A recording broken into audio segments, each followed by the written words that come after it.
we're fortunate to have men and women who work hard at the CIA serving on our behalf. These are patriots. And whatever the report says, if it diminishes their contributions to our country, it is way off base. And I knew the directors, I knew the deputy directors, you know, I knew a lot of the operators.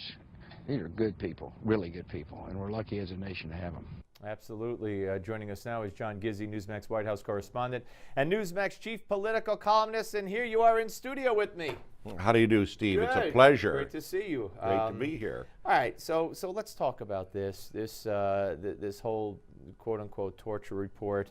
You know, Dianne Feinstein, as reprehensible as it was what she did in releasing the report when she did and then reading it on the floor of the Senate yesterday, I think was almost even more bizarre and unfortunate when the director of the CIA is giving his press conference. She's out there, or at least someone under her name with her permission, is tweeting out tweets in response to almost every point that that Director Brennan is making. That seemed very beneath the role of a senator to me.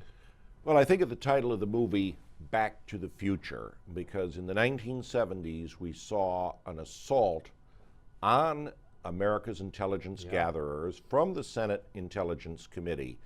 And this in turn led to wholesale resignations of the top intelligence operatives, as well as a complete overhaul of the Central Intelligence Agency.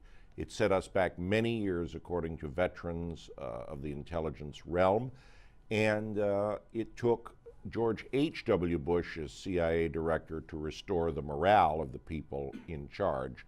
I have to say that if this goes on, it's going to lead to the same fate. I don't think so, though, because you're also seeing the counterattack from Director Brennan, someone who has the president's trust from former President Bush, and from the three former CIA directors who wrote in the Wall Street Journal, as well as John McLaughlin, acting director, who wrote in the Post, doing point-by-point rebuttals. Yeah, no, there obviously is a full frontal assault to shoot down everything that this report said. But of course, you have a media that's, in my view, poisoning the public, as they do so often with their own slant on stories, using the word torture, not quote-unquote torture, not alleged torture, not supposed torture, but torture, and saying, using what's in the report as fact, when of course it's far from it.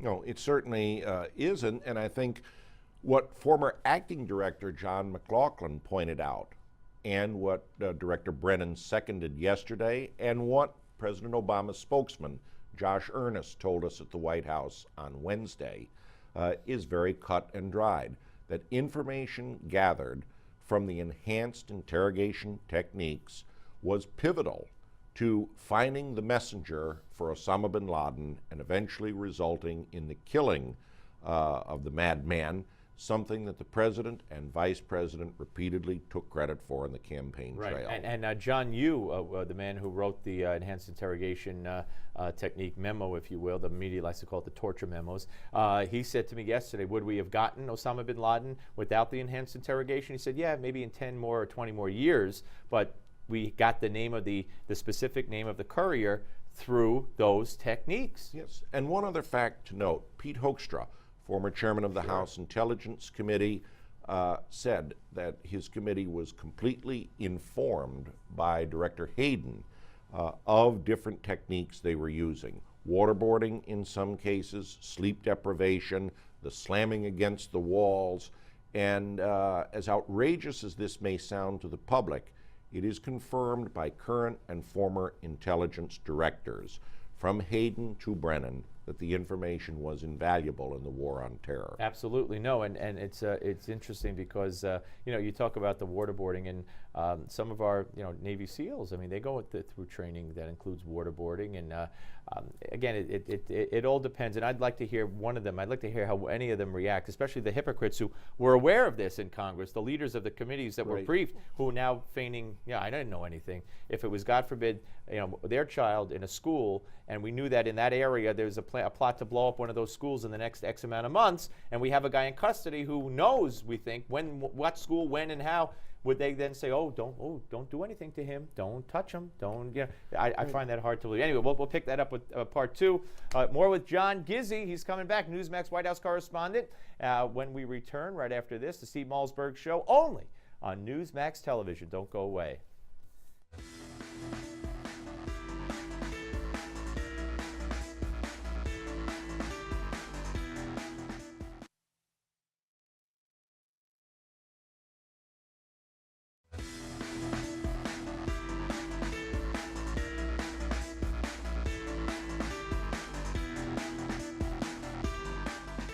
All right, we're back, folks, with Newsmax White House correspondent, Newsmax chief political columnist John Gizzi. Just one more finishing up, and then we'll move to the budget deal. I mentioned the hypocrites, in my view, the people in Congress who had been briefed on all these techniques, all these things that have been done, and then they, you know, now they're saying they didn't know, like Nancy Pelosi, and people are saying that's absolutely untrue. But again, this ticking bomb scenario, if God forbid it was one of their family members involved or kids who go to school and we knew of a plot, and you can't tell me they wouldn't say, at least in private, stick the guy's head underwater, do whatever you have to do, push him against the wall, find out what they're planning to do. Right. Here's what I think, Steve, that eventually you're going to see former Democrats who are at the helm of the Intelligence Committee, people such as former Senator Bob Graham of Florida, who chaired the Senate Intelligence Committee when Democrats had the majority, come forth and second the same views that Chairman Hoekstra has said, that we were told. Chairman Porter Goss of Florida recently told the French publication Le Figaro, and many others are going to say. This is the difference from the 1970s. The intelligence community inarguably suffered from the Church Committee hearings and some of the things that were public, particularly about operations in foreign countries. This will not repeat itself because the counteroffensive from both the current president, the former president, the brass and the people in the field in the CIA, not to mention members of Congress in the know, and there were lots of them, is coming forth fast and furious, if you'll pardon the expression. I was going to say. All right, let's talk about that vote yesterday, very close vote in the House. Yes, everything from Michelle Obama's school lunch program to Obama's global warming fight, to Obamacare, to the immigration executive order. It's all funded. How is that possible following such a landslide victory by the Republicans? All right. Earlier in the week, I talked about this on a sister program here. I was fully briefed on this when I interviewed Congressman Luke Messer, the new chairman of the House Republican Policy Committee. What he told me then was that there is no appetite for a government shutdown again, because no matter which way you slice it, or who's responsible, when the blame game is played, the Republicans in Congress come out the loser. And although a year later they came out the big winner after the shutdown. Yes, they did at the polls. Yes. But he said there was no sentiment for it, and there was no sentiment, or it certainly wasn't strong, Congressman Messer told me, for funding the Department of Homeland Security, which would oversee implementation of the president's executive action. That said, the effort was to send back slimmed down funding for these particular programs. And of course, the devil is in the details. We'll find out soon enough just how slimmed down it is. Now, I might add, does this mean the fight is over? Hardly. Congressman Messer pointed out that Congress has other weapons at its advantage to use in this, notably the courts. So when you find court action on executive order, as it was with President Nixon's order on the White House tapes, you'll see the fight continue. So are you under the impression, based on that conversation, that this is not just, and we only have a minute left, this is not just to close out this Congress and waiting, as Boehner has indicated, until the the reinforcements are there and the numbers are bigger and we take the Senate over, et cetera, we being the Republicans. Who's we? Yeah. Republicans. There'll still be no appetite for that battle just through the courts, which could take years if it ever gets to that point?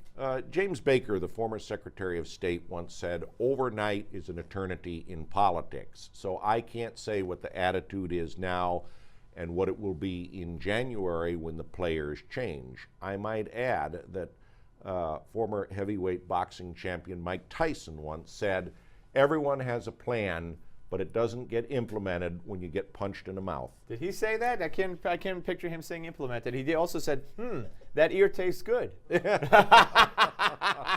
Hey, John, great seeing you. Great seeing you, Steve. John Gizzi, ladies and gentlemen. And if you didn't recognize him, it's because he's sans hat today. But next time he's here, he has promised to wear the hat. All right, we're coming back, ladies and gentlemen, with more of the Steve Malzberg Show. Don't you go away.